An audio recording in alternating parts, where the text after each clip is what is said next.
माननीय मंत्री महोदय, मला एक विचारायचं आहे, याची CCTV फुटेज असेल त्यांच्याकडे, तर ते प्रिझर्व करण्याच्यासाठी पण मी निर्देश देते आता, कारण ते नंतर CCTV कॅमेरे कारण कदाचित ते डिलीट सुद्धा केलं जाण्याची शक्यता आहे. पण मीडियाकडे आहेत, मीडियाकडचे आहेत. नाही, आज मीडिया नव्हता मीडिया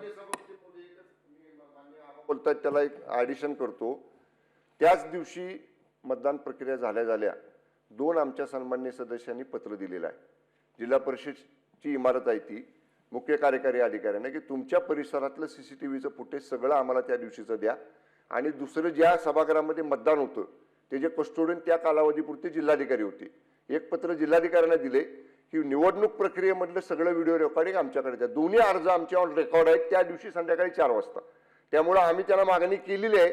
तोंडी ते आम्हाला म्हटले तास देतो, पण आबा म्हणताय, मान्य आबा म्हणतायत तसं ते काय डिलीट करतील, काय एडिट करतील, काय करतील सांगता येत नाही.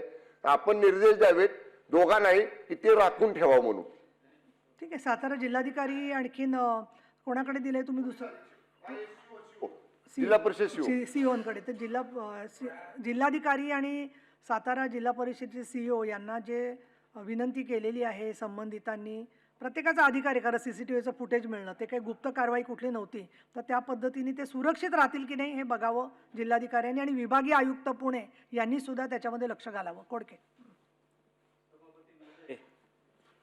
आता हेमंत पाटील साहेब, शंभूराज देसाई साहेब, पाटील साहेब, विक्रमजी काळे यांनी जो विषय मांडलेला आहे, हा आम्ही सर्व लोकप्रतिनिधी राजकीय आमचे वेगवेगळे पक्ष वाढवण्याचा प्रयत्न करत असतो.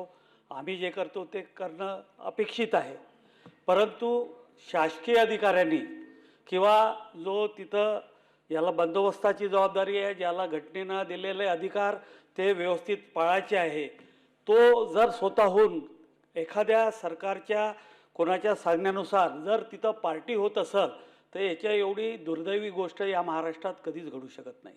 आणि जे SP किंवा ज्या अधिकाऱ्यांनी जे काही केलेलं आहे यांच्यावर जर शासन झालं नाही तर हा महाराष्ट्रामध्ये याच्यानंतर कायदा सुव्यवस्था राहणारच नाही. कारण की त्यांना असं वाटतील की बा आम्हाला आमच्या पाठीमागं कोणीतरी आहे, त्याच्यामुळं पूर्ण राज्यामध्ये अस्थिरता निर्माण होईल आणि याचे पडसाद पूर्ण राज्यामध्ये प्रत्येक वेळेस घडत जातील. त्यामुळं आज काय घडलं, कोण व्यक्ती होता, याच्यापेक्षा राज्याला मेसेज, या शासकीय अधिकाऱ्याला मेसेज देण्यासाठी, पोलिसांना मेसेज देण्यासाठी जी मागणी आता मंत्री महोदयांनी केलेली आहे, न्यायालयीन चौकशी, सिटिंग जजच्या मार्फत न्यायालयीन चौकशी करणं गरजेचं आहे. कारण की हा तुम्हाला पूर्ण प्रशासनाला, राज्यातल्या प्रशासनाला मेसेज देणं गरजेचं आहे. कारण की याच्यातून काय होईल, उद्या राजकारणात काय होईल तो भाग वेगळा, परंतु जे राज्य आपलं प्रशासकीय राज्य म्हणून पुऱ्या देशामध्ये ज्याचा नावलौकिक आहे त्या राज्याचा नावलौकिकपणा कमी होईल. आणि जी आज सिस्टीम डेव्हलप झालेली आहे ती सिस्टीम, राजकीय प्रशासकीय सिस्टीम कुठं ना कुठं कोलॅप्स व्हायला यामुळं हातभार लागणार आहे.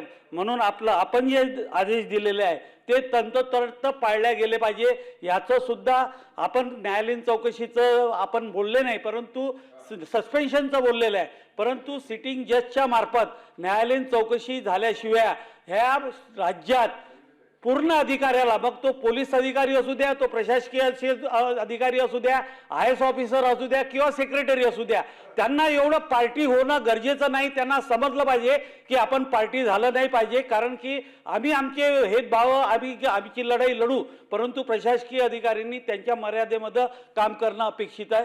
हे माझं सांगणं. मनीषा काय आता शेवटी